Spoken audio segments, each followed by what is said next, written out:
Finnish language has two words for the verb can.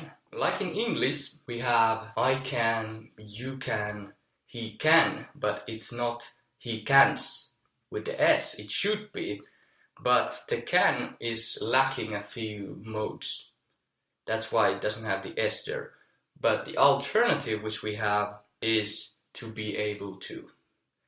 He's able to come here tomorrow. I can do it tomorrow, I can do it now. Can you help me? I can help you. And all sorts of things. In Finnish, we have two cans. One of them is voluntary.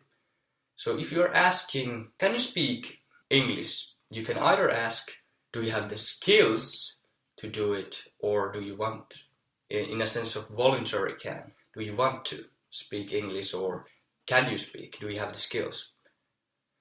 The voluntary one is indeed probably related to the English word voluntary, because when you're voluntary, you're doing something because you want. So this to can, or in other words, can, in Finnish is voida.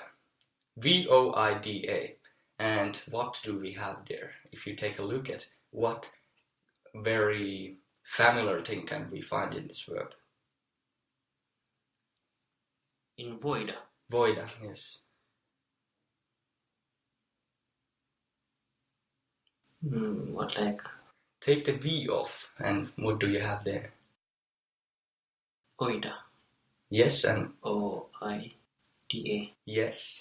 So the same letters that we can find when we are converting over things like to organize. And so we have O-I-D-A.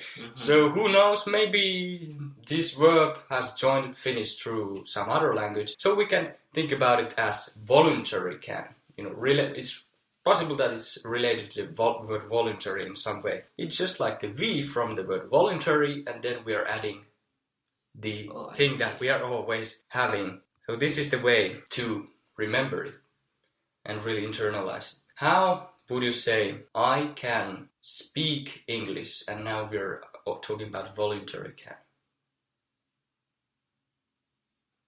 Voin puhua englanti. Yes, almost. But now you had first, I can, yes, but then you must have the to form. In English it's really confusing because it's not I can to speak. Because the can, it lacks a few of these modes. So the easier way to remember it is to think about the he, she, it form. It's not he cans, but he can. But in Finnish there's nothing irregular here, so it's the I, he, she, it, or we, or whatever form of the verb, and as it's the second verb, then it's in what form? In he, she, it. Yes, that's the first verb, but the second? In I, in we. If I say, I want to speak, haluan puhua, in what form is the first verb? The first, it has to be like in I form. Yes, and in the second? In to be. Yes, it's in the to form. So the first verb is always the personal, the changed verb, and the second is always to form. And this verb is no different. Just in English there's a little confusing here. So how would you say, I can speak English? Voin puhua. Puhua, yes. A or A with two dots is always the last letter in the to form. Yes, very good. I can. Voin puhua englantia. Englantia, very good. And I cannot speak English? En voi puhua englantia. Yes, and you cannot speak English? Et voi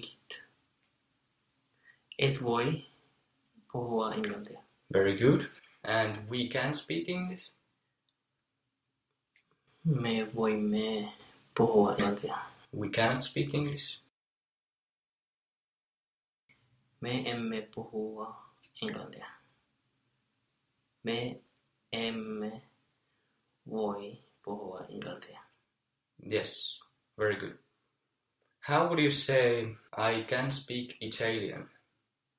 What was the word Italy or Italian? Italia. Italia. So to remember this, just drop the N from the word Italian. So how is it I can speak Italian? Voin puhua Italia. Very good. You remembered the uncertain ending. How is they cannot speak English? He eivät voi puhua Italia. Very good.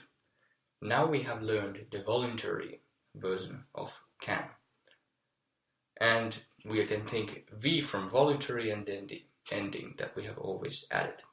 The skill-based version is osata. O-S-A-T-A. The funny thing about it is that if we take the two first syllables, is osa. This means part. And then we have added ta. So it's probably not thought this way as it's a part and then we have an ending. But if we think about the verb to dish, how was the verb to dish? First off, to dish. Yes, in English we have to clean dishes or so. Yeah. But in Swedish, the SH changed to what? Fish became Fisk.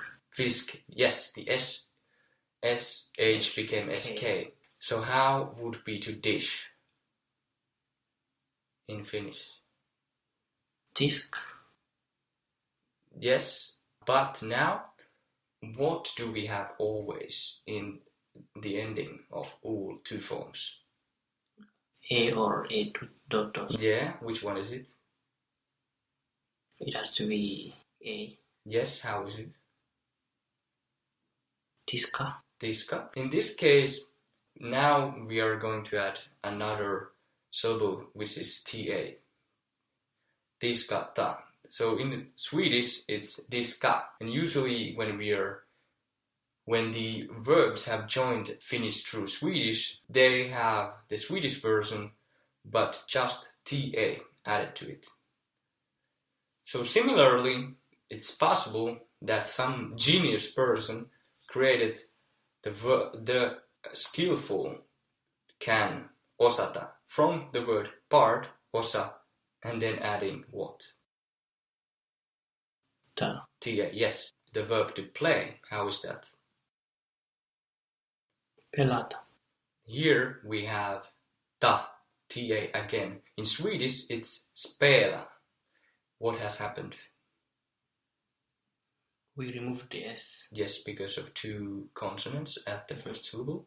Then we add the TA. Yes, and we can understand why the another syllable is added, because then it's more clear to us about how we are going to change this verb, because now we have the father there between with this ta, ata. Yes, how would it be I can with the skillful version?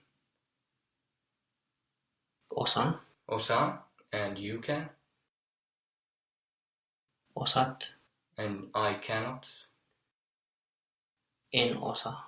And how would you say I cannot speak English? With this one. Yes. Yeah. En osaa puhua englantia. Yes, very good. And how would you say I can do it using the skillful version? First off, think about I can. Osaan. Osan. What was the verb to do? We had the H to K switch there. Tehdä. Tehdä. Very good. To remember this word, you can think about the verb to do, and what would D change to if we convert it over? To K. But D.